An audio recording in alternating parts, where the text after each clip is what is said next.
deep down, we all know it's not all right. The ice is melting. Our home planet Earth is under existential threat from the human-induced metacrisis, a convergence of multiple, interconnected crises: ecological, economic, political, social, technological, psychosomatic, ethical, and cultural, that together threaten the stability and sustainability of global systems, which result in unintended, perhaps, consequences, e.g., global warming, species extinction, including humans, inequality, pollution, falling levels of mental, physical, emotional, and spiritual health, and both hot and cold wars, etc., caused by greed, selfishness, and need for control and power over nature, both living and non-living, as humankind colonizes and exploits our home's scarce and precious resources. Jonathan Rowson describes it as an exhaustion of modernity. Humankind has never before experienced global risk on such a scale, and it is happening within our lifetime. We are solely responsible for its causes. We are all complicit and solely responsible for the solutions. The metacrisis was created in human imagination, formulated in human thought, and enacted, imposed, and sustained with religious fervour through modernity, capitalism, consumerism, the scientific method, and globalization, without giving adequate consideration to the likely, easily predictable consequences, which we now label unintended, due to our appalling lack of foresight caused by blind selfishness and greed. And through our lemming-like denial is, to quote Daniel Schmachtenberger, driving the world to a world nobody wants. The top global risks identified by the World Economic Forum are all related to the changing climate and Earth systems, with extreme weather events, critical change to Earth systems, biodiversity loss and ecosystem collapse, and natural resource shortages, the top 4 global risks identified in that order. Here is a summary of the key elements. 1. Ecological crisis, climate change, rising global temperatures, extreme weather events, and sea level rise. Biodiversity loss, rapid extinction of species, and the collapse of ecosystems. Pollution, widespread contamination of air, water, and soil. 2. Economic crisis, inequality, intentional disparity between the rich and the poor, both within and between countries. Debt, unsustainable levels of public and private debt. Embedded assumptions, growth, inflation, interest. Resource depletion, over-extraction and depletion of natural resources. 3. Political crisis, governance, weakening of democratic institutions, and the rise of authoritarianism. Geopolitical tensions, increased conflict and competition between major powers. Trust in institutions, declining public trust in political systems and leaders. 4. Social crisis, social cohesion, erosion of community bonds and rising social fragmentation. Mental health, increasing rates of mental health issues and social isolation. Migration, mass displacement and migration due to conflict, climate change, and economic instability. 5. Technological crisis, cybersecurity, threats from cyber attacks and data breaches. Automation and AI, displacement of jobs and ethical concerns related to AI and machine learning. Information overload, spread of misinformation, and the challenge of discerning credible sources. 6. Psychosomatic crisis, climate change, causes anxiety, depression, and hopelessness. Social media, addiction, harassment, and bullying, spreading misinformation, unreal relationship, suicide. Body toxins, food additives, pesticides, microplastics, airborne chemicals. 7. Ethical and cultural crisis, blurring reality, questioning all facets of reality, good, bad, right, wrong, virtues, vices. Anti-liberalism, one best way, capitalism, westernization, economic growth. Inequality, wealth, education, gender, religion, secularism, lack of meaning or purpose to life, God is dead, Nietzsche, dominance of modernity and scientism. These crises are deeply interconnected, often exacerbating each other.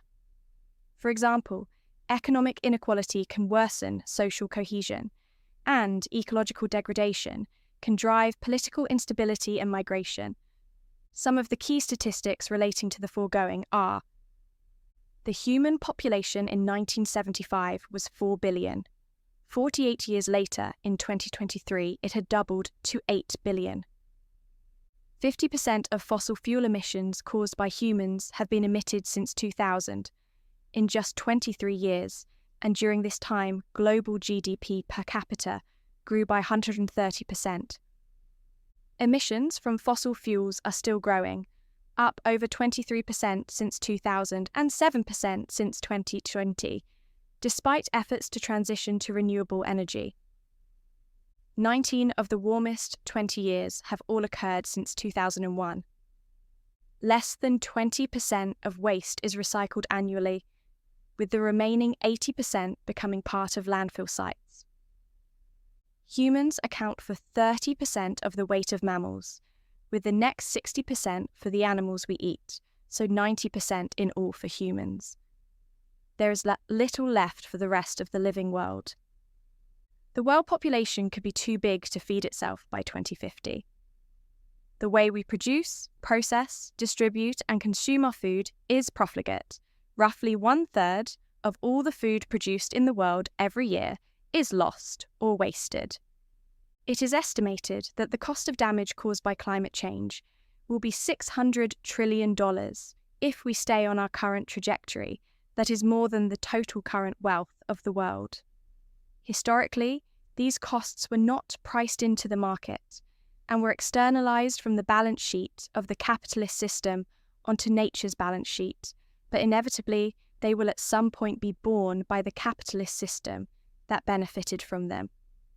We are told by our governments that global GDP needs to grow by 2 to 3% per annum in order that the less well-off, along with underdeveloped countries, might catch up with the developed countries as the ever-increasing wealth trickles down.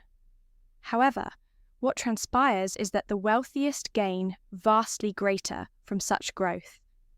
Since 2000 figures published by visualcapitalist.com show those with a net worth in excess of $1 million, roughly 57 million adults, have seen their net assets grow 175%, with those having net assets less than $100,000, roughly 5.1 billion adults, benefiting by 35%. UK income growth, adjusted for housing costs, during the same period grew by 21% for the richest 10% and by just 5% for the poorest 10%. Source: the Health Foundation. By far the greatest benefit going to the richest. In 1992, when Deng Xiaoping proclaimed, "To be rich is glorious," he was embracing a paradigm generally accepted by Western culture, one that has now swept the entire planet to the edge of ecological catastrophe.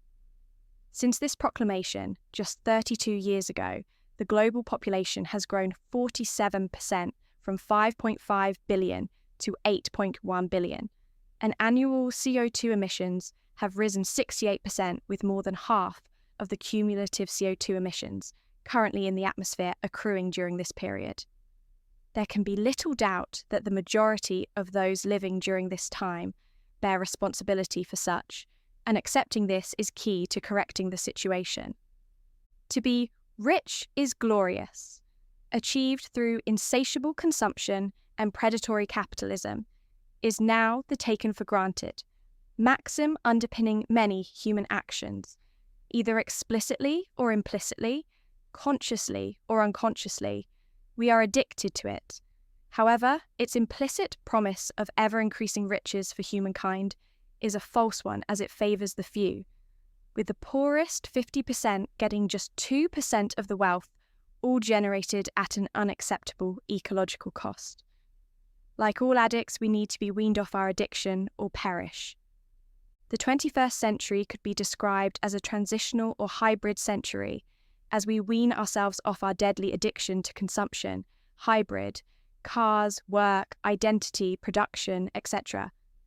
The century when humankind was forced to transition from being an exploitive, all-consuming species, primarily focused on turning limited precious resources into ever-expanding monetary wealth and accumulation of personal assets. Isolationism, focus on self and those of a similar disposition. Our addiction, moving to one of conservation, of caring, reclaiming, recycling, and using precious resources for the purpose they are intended for the well-being of all life, both human and non-human. Hybrid literally means an offspring of subspecies, varieties, or genera, or a blend of cultures and traditions, a class of things that have common characteristics. And humankind is an offspring of our home planet Earth. Our connection with it is undeniable. Recognizing our addiction, the addiction which is the cause of the existential catastrophe, the Metacrisis, is a crucial first step, a step which is now generally accepted. Now, we are caught in a mix of denial and acceptance, destroying our home planet Earth whilst trying to save it at the same time, grappling with the existential need to radically change the way we live from a withering addictive culture into a thriving one. A process likely to last many decades, but one not to be avoided. Current ideas for the changes needed have mainly been on the supply side of economics, e.g., energy transition from fossil fuels to renewables. And whilst this is a laudable action, we do not have the time or resources to do so. Even as we try to transition off them, we use even more trying to do so, destroying our home planet Earth whilst trying to save it at the same time. The causal correlation with the growth of GDP is clear, and the only way to reduce fossil fuels in time to save our habitat will be to end our addiction to them, to decouple fossil fuels from GDP growth. Fundamentally, the metacrisis is a philosophical crisis highlighted by the following quotes. We have to better understand who and what we are individually and collectively in order to be able to fundamentally change how we act. Jonathan Rowson. The natural world is the material source of our being as earthlings and the life-giving nourishment of our physical, emotional, aesthetic, moral, and religious existence. The natural world is the largest sacred community to which we belong. To be alienated from this community is to become destitute in all that makes us human. To damage this community is to diminish our own existence.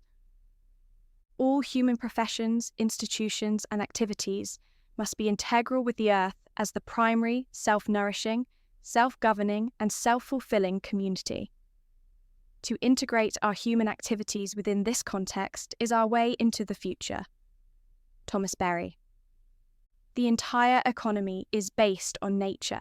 Everything, the farming we do, the building and extraction we do, the cities we build, the products that we consume, everything comes from it.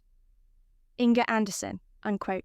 We must change our consumption habits by practicing moderation and self-restraint to consuming less and, wherever possible, only consuming sustainable products and services, those that minimize fossil energy and have the true costs, including recycling or disposal after use, priced in. We must radically reassess and innovate our application of capitalist economics, rethinking its embedded growth and profit assumptions in order to avoid harm and injustice wherever possible, and dealing more equitably with the benefits derived.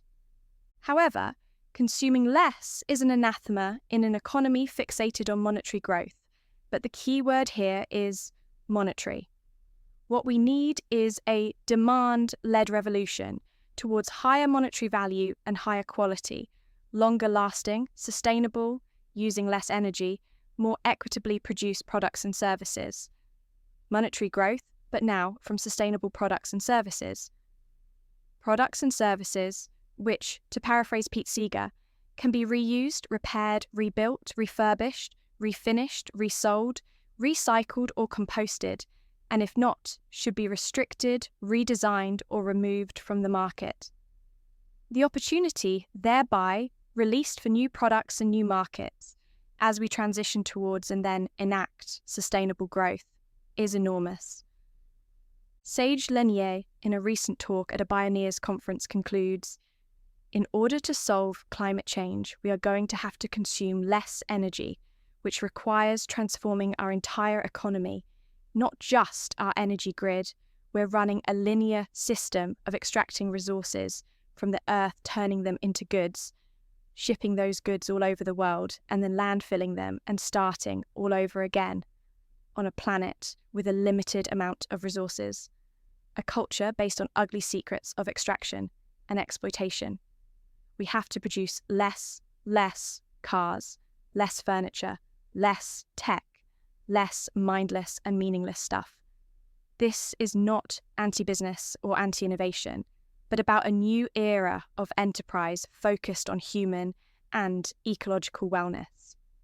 In the heart of the ecological metacrisis lies opportunity to redefine success, building a society not rich in possessions, but in community.